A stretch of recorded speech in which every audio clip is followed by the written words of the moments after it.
Merci Arlette. Alors je voudrais juste excuser notre présidente qui a dû dépanner le président du CNU qui était empêché, qui avait un problème de personnel, et donc elle a dû aller présider le CNU cet après-midi et ne peut donc présider cette séance. Elle vous prie d'en excuser. Alors nous accueillons Jean-François Hull, bien connu sous notre pique, si j'ose dire, et qui a coordonné une séance sur la réalité mixte et l'intelligence artificielle en anatomie et chirurgie. Et c'est vrai que l'anatomie reprend du poil de la bête. C'est-à-dire que maintenant, il y a des procédés qui sont capables de nous montrer le corps humain de façon très détaillée et je dirais assez sexy quand même, plus que le Rouvière probablement. Et cela se double d'une appétence des étudiants pour l'anatomie. On retrouve des séances dans les congrès sur l'anatomie. Séduire les jeunes. Voilà ce qu'on n'avait pas vu pendant de longues années. Et donc je te laisse la parole pour présenter. Merci Hubert. Donc bonjour à tous. Oui, on va parler de l'anatomie virtuelle, de la chirurgie à la réalité virtuelle. Tout ça, ça fait appel à une chose que vous connaissez tous, dont vous avez entendu parler, c'est les avatars numériques. C'est-à-dire qu'en fait, on va construire, avec les ordinateurs, les données radiologiques et les ordinateurs, on va construire un avatar numérique le plus parfait possible du patient. Et une fois qu'on aura cet avatar numérique, on pourra jouer avec, on pourra simuler, on pourra préparer, on pourra évidemment s'en servir comme un outil d'anatomie également. Donc c'est ça un petit peu l'idée. Et on a cette séance qui est consacrée un petit peu à ça. Et on va commencer par passer. Alors, Luc Solaire s'excuse de ne pas pouvoir être là. C'est un des membres de notre académie. Vous savez qu'il est directeur, vous le connaissez, il a déjà fait des présentations. Il est directeur scientifique de Visible Patient. Et donc, il est professeur au CHU de Strasbourg, service du professeur Mutter. Donc c'est lui qui, avec cette plateforme qui s'appelle Visible Patient, que vous connaissez tous, j'imagine, de Strasbourg, de l'IRCAD, c'est eux qui sont les plus performants en matière de reconstruction des vaisseaux. Et Dieu sait si quand on fait de la chirurgie hépatique ou pulmonaire ou urologique, des segmentectomies d'organes, il faut avoir une description parfaite des vaisseaux si on veut pas avoir des problèmes. Donc il va vous présenter son petit film, et vous allez voir, c'est quelque chose, c'est le gold standard actuellement des plateformes virtuelles et de l'avatar numérique.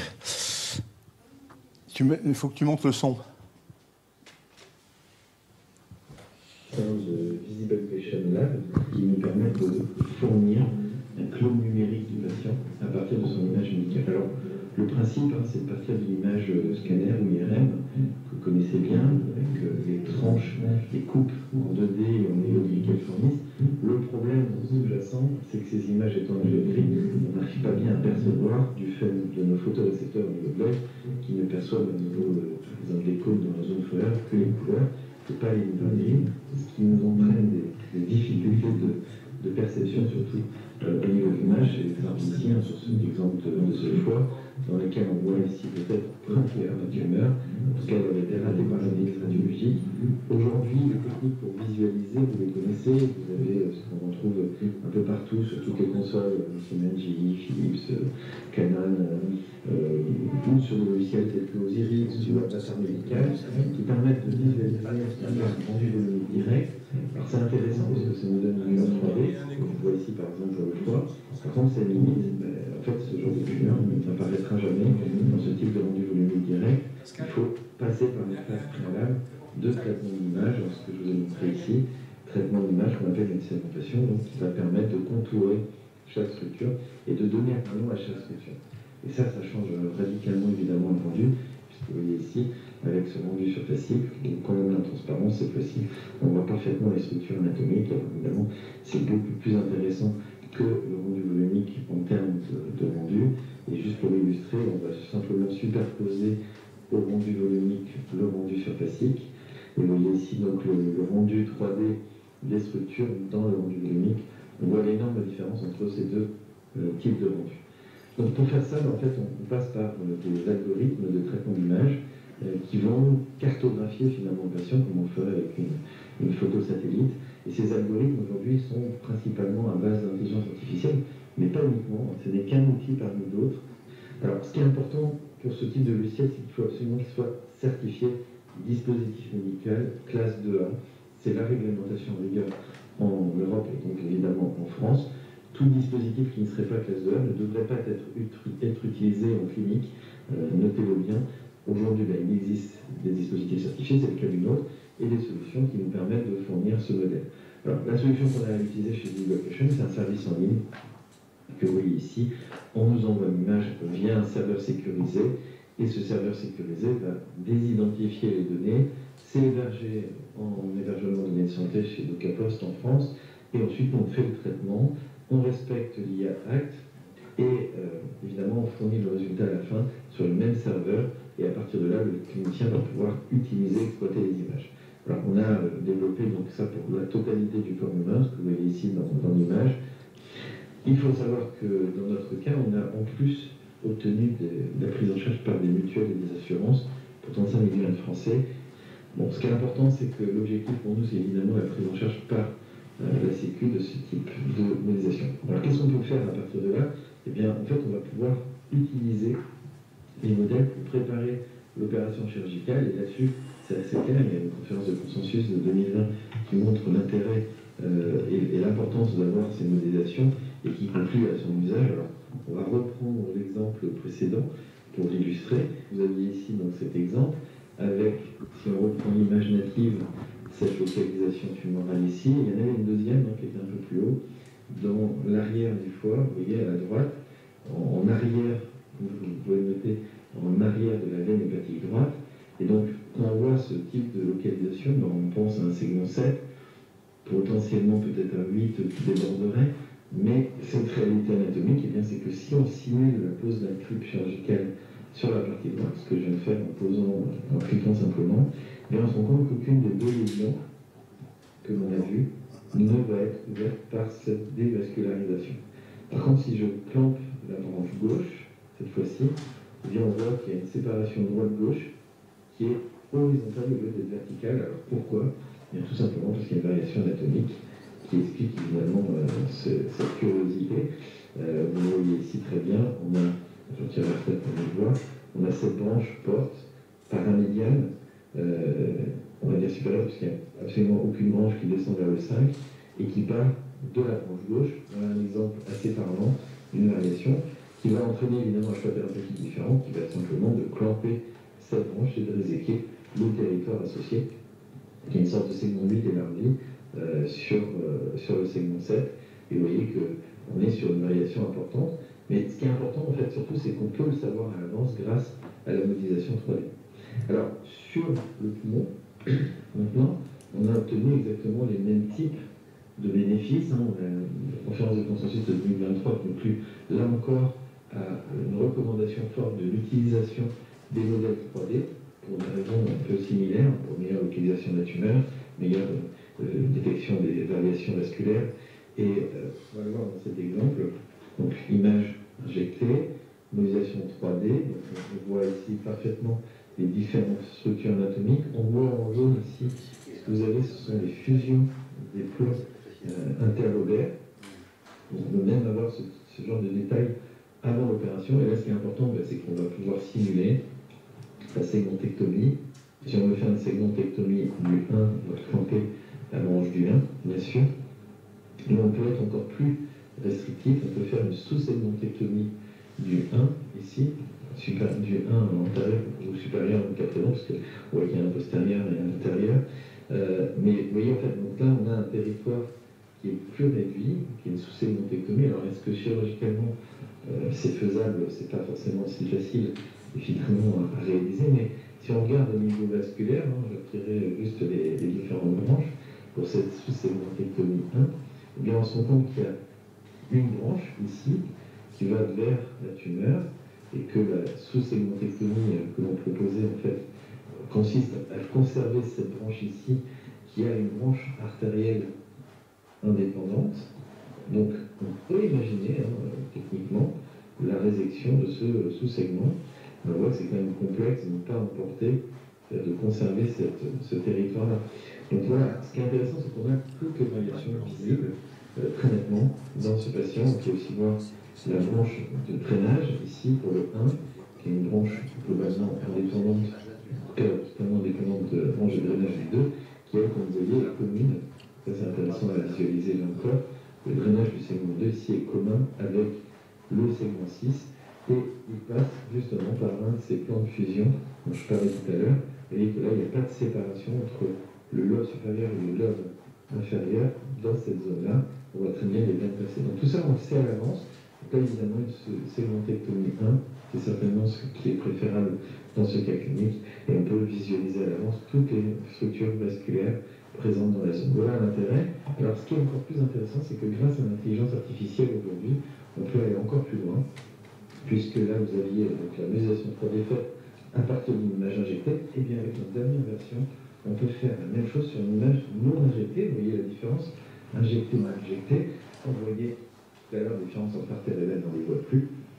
Mais au niveau de la modélisation 3D, là vous avez la modélisation sur l'image injectée. Et ici, vous avez la modélisation 3D sur une image non injectée.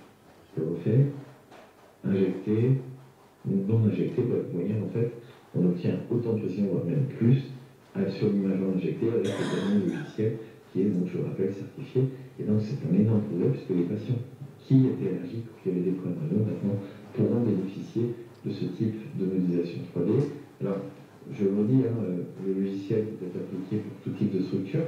Et par exemple, notamment le côlon, donc là vous avez un exemple d'application combinée au robot, puisqu'on peut brancher le logiciel de planification à l'arrière du robot. Et les modélisations 3D sur le côlon, en fait, elles sont extrêmement précises. Je vous en donne un exemple ici sur ce patient. On va mettre en couleur les structures anatomiques et pathologiques et rapidement. Vous voyez ici, donc c'est une tumeur du côlon ascendant en 3D. Et là, par exemple, on avait une variation vasculaire assez nette. Vous voyez ici, on a, je retire les graines, on a une artère commune pour l'iliocolique et le colique droit. Donc ça, on le sait à l'avance. On voit la localisation précise de tous les ganglions qui sont dans la zone. Donc ça, c'est aussi important pour le curage ganglionnaire. Et on peut vérifier que la variation qu'on a constatée au niveau artériel se réplique au niveau veineux. Donc tout ça, c'est à l'avance. Donc on n'a pas de surprise dans le opératoire. Et ça, c'est évidemment un énorme plus au niveau chirurgical pour pouvoir préparer l'opération et la réaliser dans les meilleures conditions. Alors, au final, une fois qu'on a ce système de bloc, évidemment, combiné au robot, c'est un outil assez magique, puisqu'on a l'impression d'avoir une vue interne du patient comme un GPS géré quand on conduit. Et l'idée maintenant, c'est d'aller encore plus loin et de permettre l'usage du système dit de réalité augmentée. Vous avez dans cette image de l'équipe du professeur de Latour, vous voyez en fait qu'il utilise ici, pendant l'opération, le casque de réalité augmentée HoloLens avec notre logiciel de Verlander. Et vous voyez qu'il peut visualiser précisément l'anatomie du patient, la manipuler pendant l'opération. L'avantage, c'est qu'il ne touche rien, il n'y a aucun problème de stérilisation. Et la suite, il va essayer de prendre ce même modèle et c'est possible de le plonger dans le patient. Alors c'est un exemple qui a été fait avec la société Alcoclar, société allemande, qui propose une solution. Et il faut savoir qu'en France, on a encore une autre proposition avec notamment la société Surgair, qui elle va fournir ce type d'image, mais c'est aussi dans la vue laparoscopique, avec une déformation temps réel que vous voyez actuellement. Alors il faut savoir que le logiciel est aujourd'hui certifié classe 2A pour la gynécologie, c'est le seul système d'ailleurs certifié pour cela, et l'objectif de la société, c'est maintenant d'obtenir cette certification pour le foie et pour le rein. Donc on est sur des systèmes très avancés, et ça, c'est vraiment l'avenir de ce qu'on peut espérer.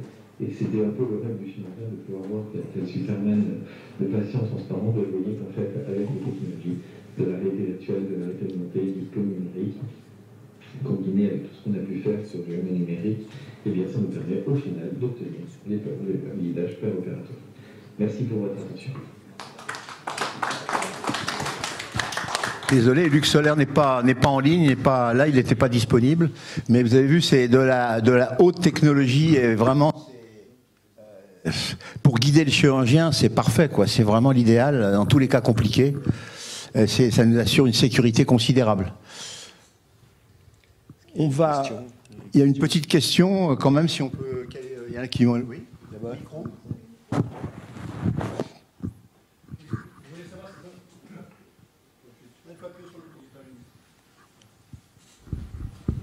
Je voulais simplement savoir s'il y avait une banque de données suffisante sur le plan anatomie normale pour commencer un enseignement qui me paraîtrait fondamental avec ces avatars. Parce qu'avec ces bases anatomiques, c'est quand même mieux que les schémas de Rouvière. Ah bah tout à fait, mais ça c'est le topo numéro 2 qu'on va voir de mon ami Joachim Jorge de Lisbonne. On peut faire des atlas sur cette base-là, soit à partir de Visible Human, soit à partir de vrais malades qui ont été numérisés avec la technique que Luc là vous a montré. On peut faire des atlas d'anatomie extraordinaires avec toutes les variations. On va y venir tout à l'heure. Oui, absolument, bien sûr. Oui, moi j'étais impressionné par la possibilité maintenant, finalement, d'avoir une image vasculaire extrêmement détaillée, sans injection. Ah oui, mais complètement. Et on rejoint ce qui a été présenté il n'y a pas longtemps à l'Académie de chirurgie par Enrico Hacher, le grand chirurgien vasculaire de Frank Wyss Hospital, Brooklyn, où son principe aujourd'hui c'est die less examination and operation. Pas de produit de contraste. Absolument. Et donc tout ça est possible à la fois par maintenant en scanner, imagerie comme ça, mais également en échographie 3D, per-op, dans lequel il peut avoir une visualisation instantanée des arbres vasculaires sans produit de contraste. Absolument. C'est quand même un progrès considérable. C'est une des caractéristiques très récentes des progrès, c'est les progrès en segmentation. C'est-à-dire que c'est les algorithmes de segmentation, soit des algorithmes classiques, soit surtout par intelligence artificielle. Et moi, je vous montrerai un petit programme que j'ai fait là, après. On est capable, même n'importe qui d'entre nous, avec un logiciel qui s'appelle Slicer 3D et des extensions qui sont gratuites, on est capable en quelques minutes de segmenter pratiquement totalement le thorax et l'abdomen. Et ça a fait des progrès gigantesques. C'est des logiciels qui valaient des fortunes. Maintenant, ils sont gratuits. On a fait des progrès énormes et sans injection, comme on le dit. Au niveau de l'exploration vasculaire et l'analyse des vaisseaux, donc les vaisseaux sont statiques tels que vous les montrez. Est-ce qu'il y a la place des procédés style Doppler holographique, etc., pour voir justement un flux dynamique à l'intérieur de ces vaisseaux, pour voir la vascularisation des troncs? Et alors, surtout en coronarographie, il y a une publication très récente qui date de même pas un mois, où on a ces reconstructions en temps réel en 4D. C'est-à-dire que les coronaires, le cœur battant, les coronaires, et on peut suivre les coronaires en temps réel en 4D. Tout ça a fait des progrès, mais tout ça est lié à l'intelligence artificielle. Et là, comme vous le savez, vous avez entendu quand même parler, c'est extraordinaire. Les progrès sont tous les 15 jours. C'est-à-dire que tous les 15 jours, il y a une telle compétition et une telle... c'est quelque chose d'absolument extraordinaire. Hein. Oui. Oui, ça me paraît un progrès extraordinaire pour... Ah, pardon. Non, pas de problème. Jean-Claude ? Oui, j'ai deux choses. L'une, dans le concret aujourd'hui, je veux dire, on ne peut pas faire... Je veux dire, bon, c'est la segmentation qui a transformé, je veux dire, les indications et la réalité des indications de la chirurgie thoracique. Donc, je veux dire, il semble, je veux dire, ça sera pareil pour le foie. Je pense qu'il est absolument, ça devrait devenir, ou ça va devenir réglementaire, je veux dire, de poser une indication sur une reconstruction de ce type associée, parce que dans le reste, on sait, on a pratiqué pendant des années cette chirurgie-là. On a pu progresser de la pneumonectomie à la lobectomie, et de la lobectomie à la segmentectomie, et de la segmentectomie au pif. Hein. Donc, alors que la segmentectomie doit être parfaitement réglée avec on sait qu'avec les anomalies, notamment veineuses, on risque d'avoir des nécroses importantes et des choses importantes. Donc, je pense que ça doit devenir un standard. Donc, ça, c'est très important.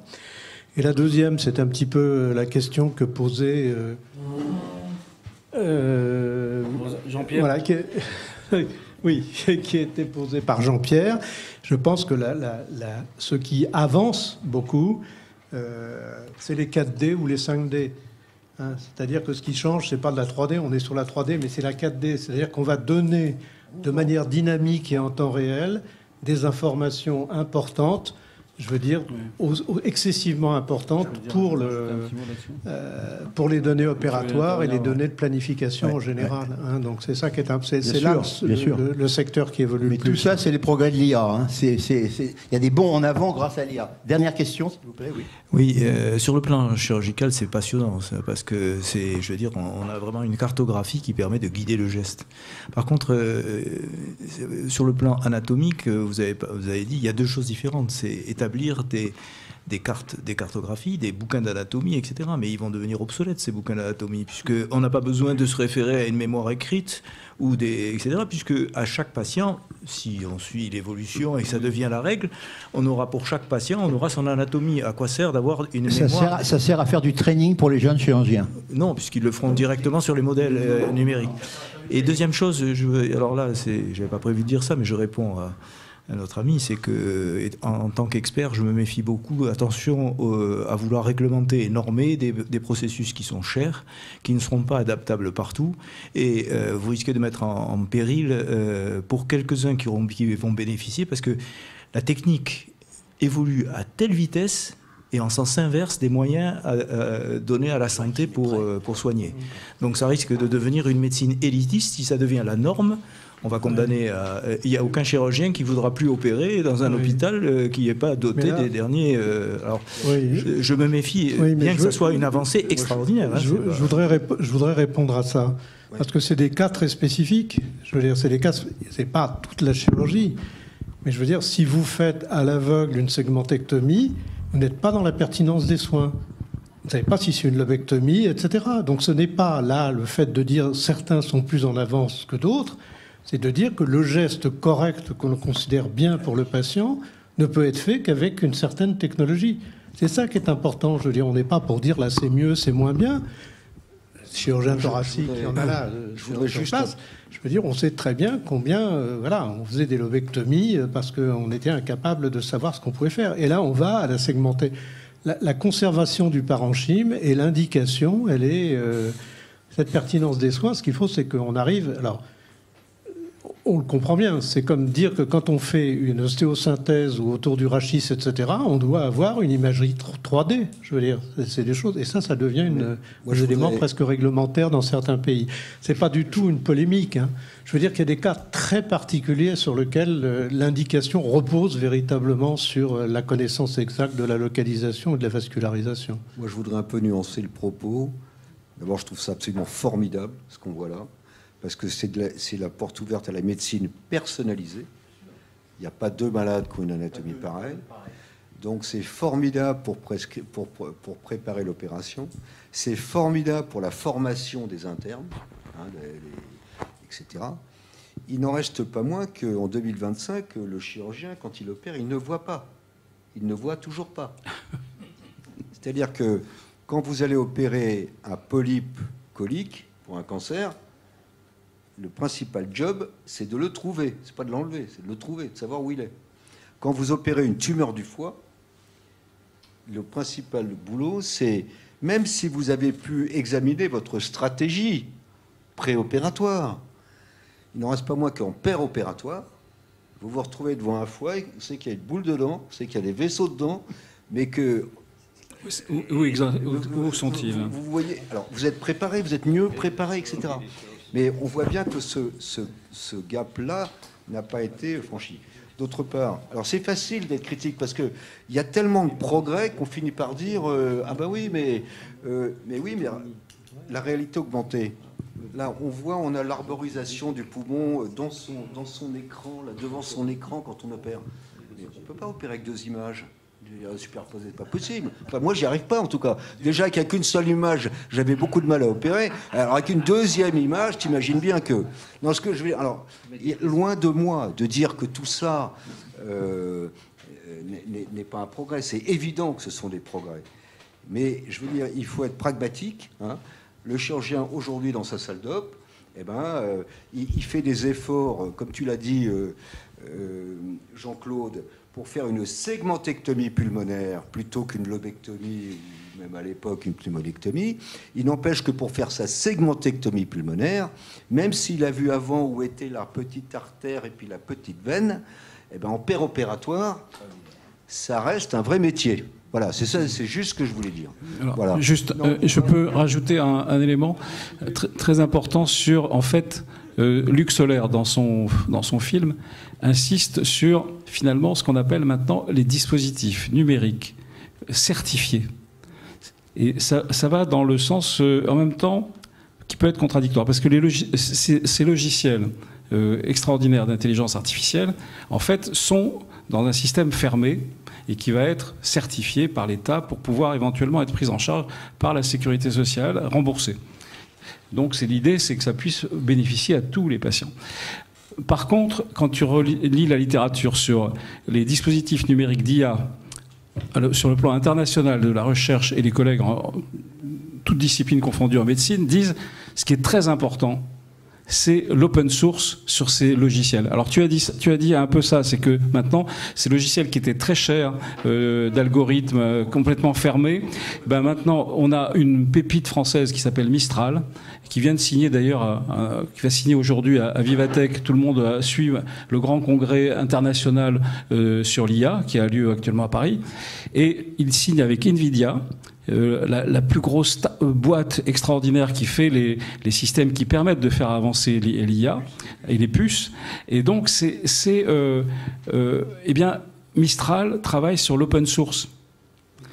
Et ça c'est quand même un progrès considérable qui va aider à l'ensemble de l'évolution de la médecine. Alors c'est peut-être pour te rassurer, parce que c'est pas destiné aux plus riches, c'est destiné à ce que tout le monde puisse bénéficier de ces. Mais alors c'est peut-être.